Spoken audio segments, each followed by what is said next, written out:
Hey, today I'm in my outdoor office, the woodshed, because we're having some kind of strange weather. It's both sunny and snowing at the same time, a little bit. Anyway, what I want to share with you today, your skill of the day, is making your own fire starter.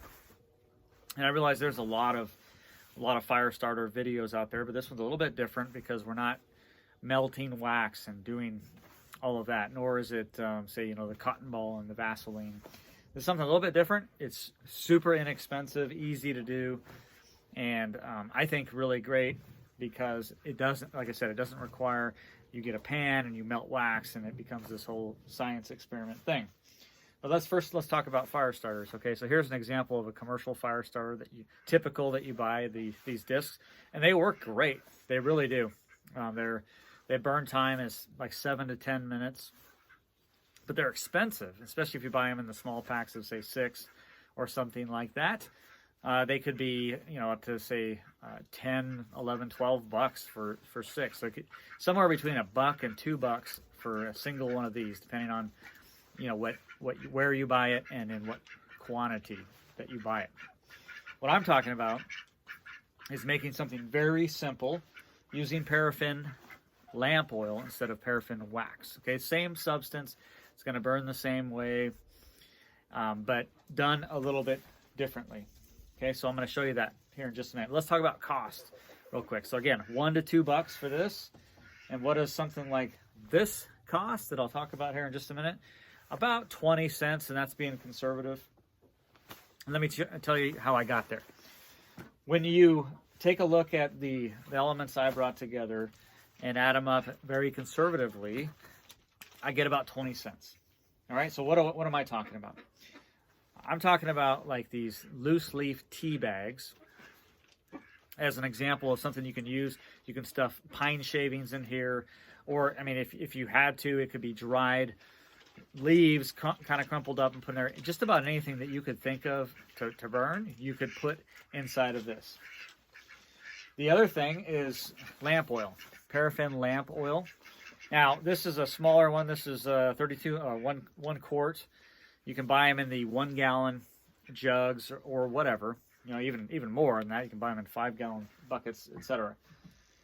And when you break it down, you're going to use about 1.5 ounces, 2 at the outside max. Okay, if you really want to saturate it and everything else, a couple ounces, but really about 1.5 ounces per tea bag, per our pine shaving tea bags. And that's going to work for you. And what I think we're going to get is about 5 to 7 minute burn time. And if you get that with seasoned wood, you can start just about any fire. You don't need kindling, you don't need paper, you don't need tinder, that kind of thing. Okay, so that's what I'm talking about. Now you might say, like, well, why do I need a fire starter? Why don't you just use kindling and tinder, just typical things. Absolutely, and we do use this, to start fires. However, I try as much as possible to work smart, not hard, and that means minimizing cuts. So I do this with our firewood. We minimize our cuts as much as possible, right? So when we're splitting, cutting, doing whatever with firewood, we try and minimize those cuts, right? That minimizes chainsaw maintenance. That minimizes our work effort, the whole 9 yards. Okay, so that's all good. And it's the same way with this. If I don't need 7 to 10 minutes of burn time, if I can get it done in 5 minutes of burn time, that's great. And if I don't need to make kindling, I don't want to. This is like time intensive. And now when you cut and split wood, there's a number of kindling that just produce itself, and so we collect that. But I don't like taking split firewood and making kindling out of it. That's a lot of work. So sometimes we like to use fire starters when we run out of kindling, and it works great. Okay, so that's what we're going to talk about today. So let me show you what we're going to do. All right, here's my desk. There's an example of a completed fire starter. So again, we're talking pine shavings.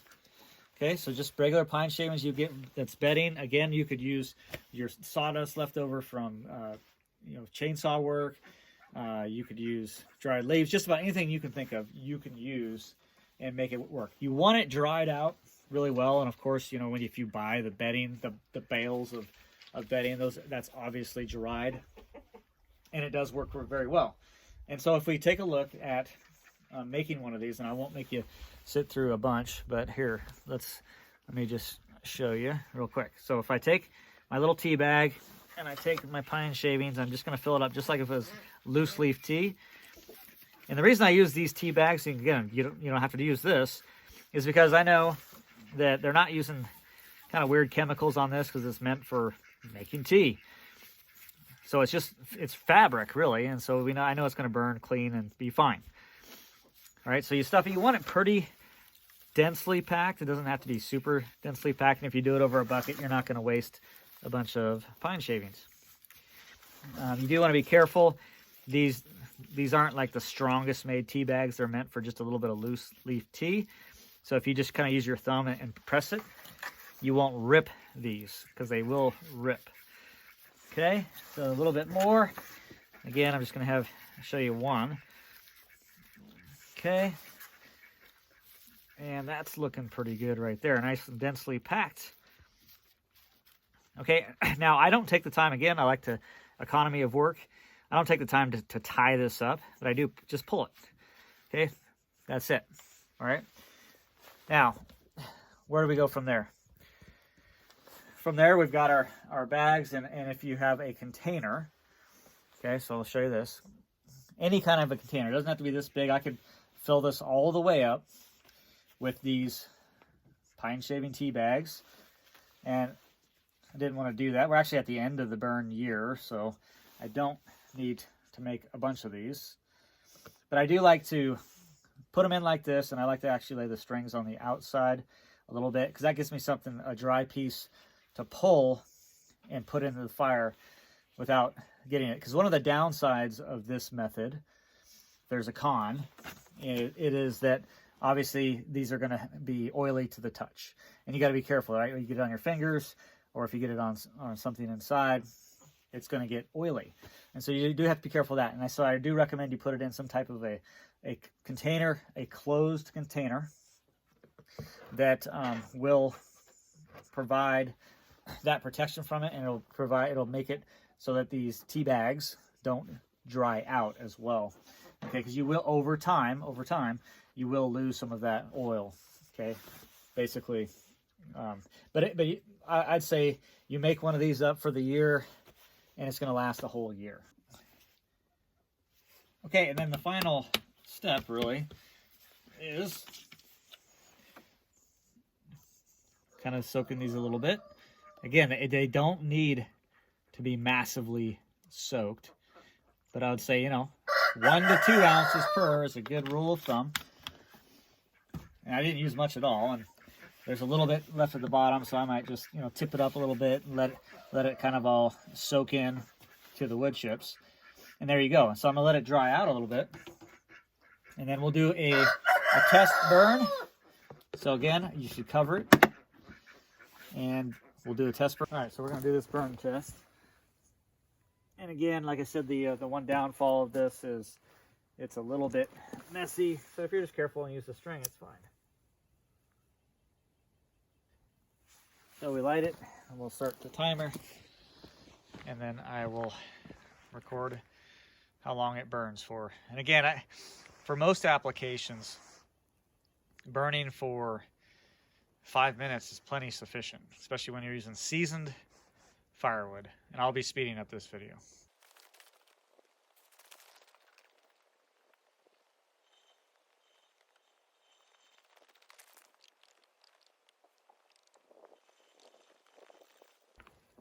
All right, we passed the 5-minute mark just a little while ago.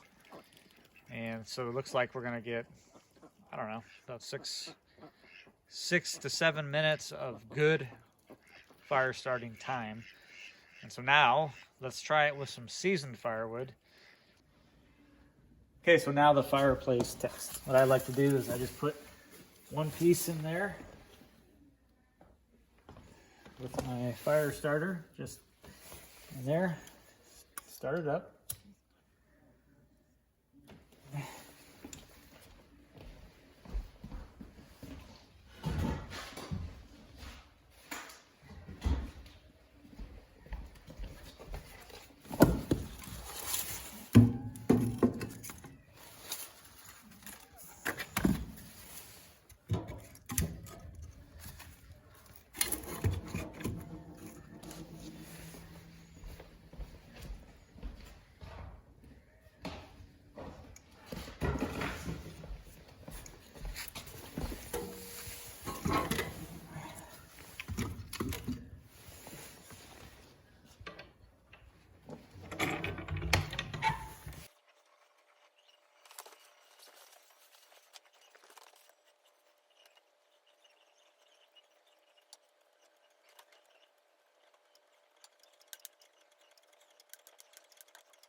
And there we go. Within 5 minutes, we have a blazing fire with no kindling or paper and a 15 to 20 cent fire starter.